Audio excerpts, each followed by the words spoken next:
Bom dia, boa tarde, boa noite, não sei que hora você está vendo essa aula, e se você é um aluno da eletiva de atualidades da Eren Protásio, bora embora o vídeo.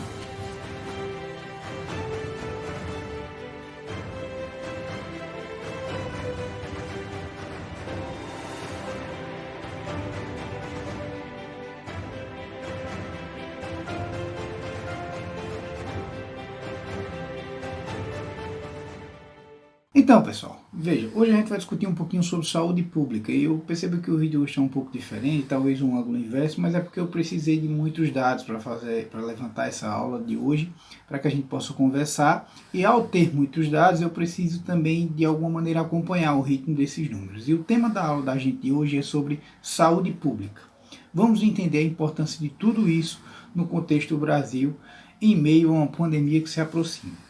Antes de começar a explicar um pouquinho mais sobre essas questões, eu gostaria de lembrar a vocês que todos os dados que eu vou colocar é a partir do que estava no Orçamento Brasileiro para a Saúde Pública antes do início da pandemia do coronavírus. Por que eu estou falando isso? Porque quando começa a pandemia, o governo federal começa com aquela choradeira para que o Congresso aprove medidas para que ele libere, para que o Congresso possa remanejar recursos e até burlar a lei do teto dos gastos, ok?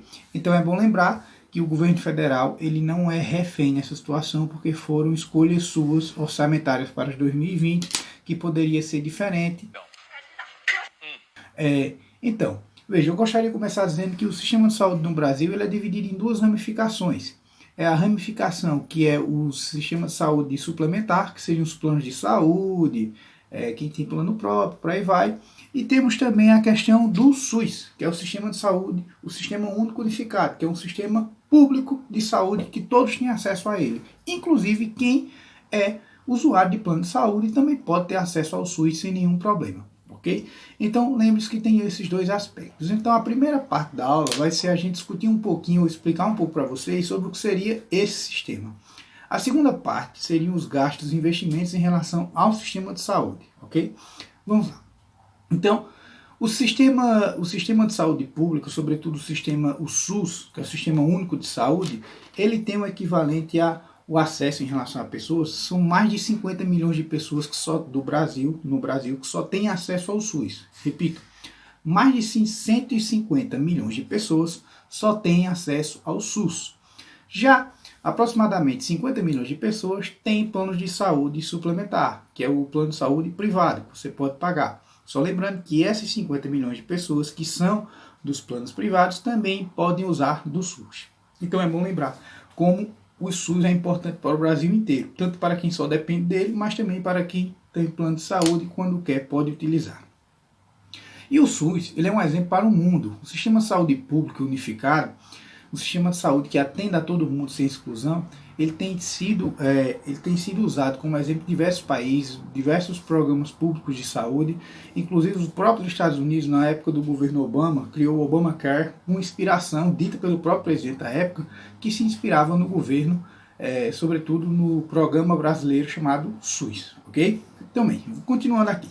Então, vejam, um dos grandes problemas do sistema de saúde como um todo, aí eu já coloco público e privado, é que ele está centrado na doença no Brasil. Ele ainda não está centrado na prevenção. Então esse é um grande tabu que se deve se alterar. Por quê? Um sistema de saúde que centra-se na doença, ele acaba deixando a desejar alguns aspectos quando se volta para a possibilidade de prevenção de algumas doenças. Ou seja, só vem agir depois do ocorrido. Ok? Então, digamos assim, o foco central, tanto do SUS quanto do sistema de saúde dos planos particulares, está focado na doença e não na prevenção. E isso muitas vezes gera isso pode gerar um colapso. É apontado por alguns especialistas que deveria se alterar essa lógica. Como um exemplo de Cuba é o inverso. O sistema de saúde público em Cuba está voltado para a prevenção, ok? Que é considerado um dos melhores sistemas de saúde do mundo, se não o melhor. Bom, então, esse sistema brasileiro ele está em crise, incluindo aspectos do privado e do público. Por que está em crise? Por alguns aspectos que seriam justamente esse, relacionado à questão do foco na doença e não na prevenção. E no caso do SUS, ainda enfrenta com algumas etapas a mais. Veja, primeiro, É bom a gente dividir em 3 etapas. O sistema de saúde, o SUS especificamente, o público, ele sofre com três condições. Ele sofre com a deficiência da estrutura física, ou seja, muitos lugares, muitos hospitais não têm estrutura para funcionamento. Sofre com a falta de materiais, o uso do dia a dia. Quem está vendo a crise do coronavírus agora está vendo a falta de EPIs, os equipamentos de proteção individual, que devem ser destinados aos profissionais de saúde, isso vem faltando. E sem falar que o outro aspecto seria também a ausência de mão de obra, ou seja, a ausência de recursos humanos, for profissionais da área. E isso ocorre muito no SUS, mas também isso ocorre nos planos privados. Ou seja, são 3 grandes importantes deficiências que tem, mas o SUS é um dos que mais sofre com isso. É a deficiência na estrutura física dos lugares, é também a falta de materiais e também a falta de recursos humanos. Esses são 3 pilares importantes. Mas é bom entender que isso se dá por uma demanda histórica que vem tentando se corrigir há muito tempo aqui no Brasil. Os investimentos em saúde, se não me falha a memória, de 2005 até 2016, ele só vinha em crescente. Os investimentos em saúde ele vem começando a declinar a partir de 2016, ou seja, 2017, 2018, 2019, 2020, o investimento em saúde vem declinando um pouco. Já já a gente chega nesse aspecto. Bom, para você ter ideia, Pernambuco tem uma média de 1,3 médico para cada 1.000 habitantes. O que é isso? A cada 1.000 habitantes tem apenas 1,3 médico, ou seja, é um médico na prática, porque não se fatia um outro médico. Esse é um dado oficial levantado pelo próprio IBGE. No Brasil, como um todo, o Brasil ele forma aproximadamente 400 mil médicos, aliás, ele tem aproximadamente 400 mil médicos formados e forma por ano aproximadamente 15 mil médicos. Mas essa distribuição de médicos pelo Brasil ela está extremamente desigual. Tem regiões que, dependendo da especialidade do médico, a cidade às vezes tem apenas um especialista nessa área e em alguns casos também não tem nenhum. Então esse é um número alarmante.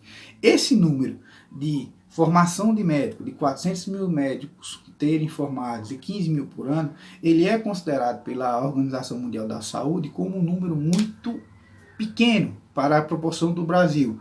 O Brasil é classificado em uma das piores classificações ali dos órgãos da Organização Mundial da Saúde em relação à formação de médico e à quantidade que seria necessária. Para você ter ideia, o Brasil está atrás de Argentina, Portugal, Uruguai e outras potências que a gente não precisa nem falar, Reino Unido, entre outras, que o Brasil está bem atrás. Eu estou só para centrar aqui em países menores, como o caso da Argentina e do Uruguai, que estão bem à frente da gente. E para centrar outras potências, como o Reino Unido, que também está bem à frente da gente. Então veja, isso é importante saber. O pouco investimento na saúde pública, sobretudo na formação e na redistribuição desses profissionais. Okay? Sobretudo no Norte e no Nordeste, que a distribuição desses profissionais é cada vez mais precária. Mas vamos entender um pouco dessa crise da saúde pública com a questão dos dados. Okay? Vamos lá. O investimento, como eu disse a vocês inicialmente, na saúde no Brasil, ele vem caindo, ele vinha numa crescente desde 2005, aí a partir de 2016 é o pico, ainda no governo Dilma, quando começa o governo Michel Temer, aí começa a declinar, termina o governo Michel Temer, entra no governo Bolsonaro, o investimento em saúde vem só caindo. Para você ter ideia, para o orçamento de 2020 agora, foram retirados do governo federal aproximadamente 9,46 bilhões. Isso mesmo, isso entendeu.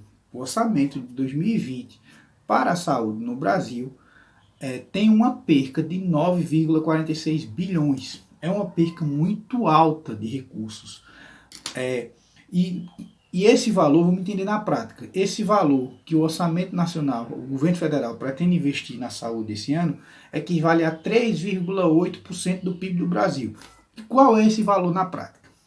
Veja, o valor a ser investido em saúde seria de 122,9 bilhões. Repito, o orçamento de 2020 prevê em gastos com saúde, na área da saúde, assim pode dizer, o equivalente a 122,9 bilhões. Você diz, professor, isso é muito dinheiro para a saúde.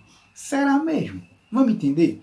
Vamos fazer algumas comparações? Para você ter ideia, eu vou fazer comparações com países bem desenvolvidos, porque o seu sistema de saúde já está, não vou dizer consolidado perfeito, mas tem uma estrutura significativamente competente, então não precisa investir tanto, seria mais manter, ok? Quem já tem uma estrutura vai manter, não vai investir tanto. Então vamos lá. O Brasil, que precisa investir para poder atender a demanda, ele vai usar 3,8% do seu PIB em 2020 para a saúde, ok? Mas o Império Britânico, ele usa, no seu orçamento, prevê 16,52% do seu PIB.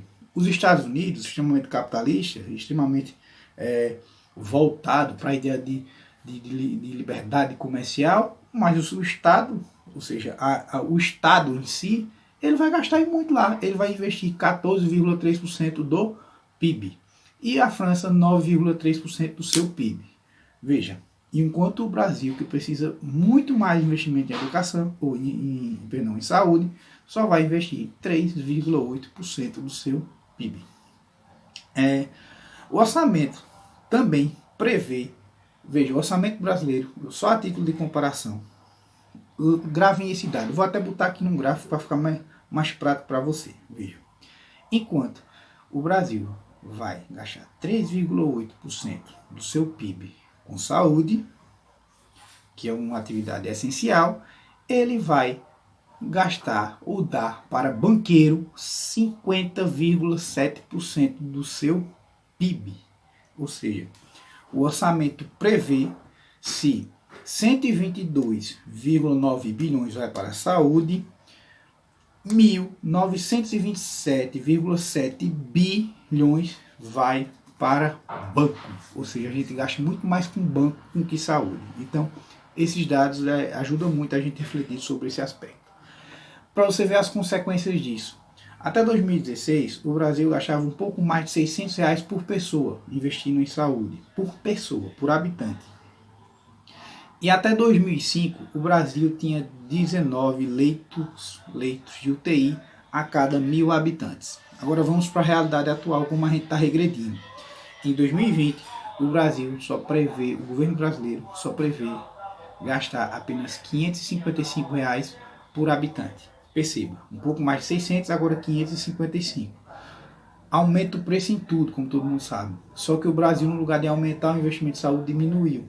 Se em 2016 era um pouco mais de 600, agora baixou para 550. 555, para ser mais exato. Ainda em 2020, se em 2005 a gente tinha 19 leitos de UTI a cada 1.000 habitantes, em 2020 a gente tem apenas no Brasil 14 leitos de UTI a cada 1.000 habitantes. E isso é muito pouco diante de uma pandemia que a gente tem enfrentado nesses últimos meses, se assim podemos dizer. É claro, é evidente, todos os dados que eu trouxe para você aqui, eles são do que o orçamento prevê em gastar. Com a pandemia, evidentemente, vão gastar um pouco mais, vão investir um pouco mais.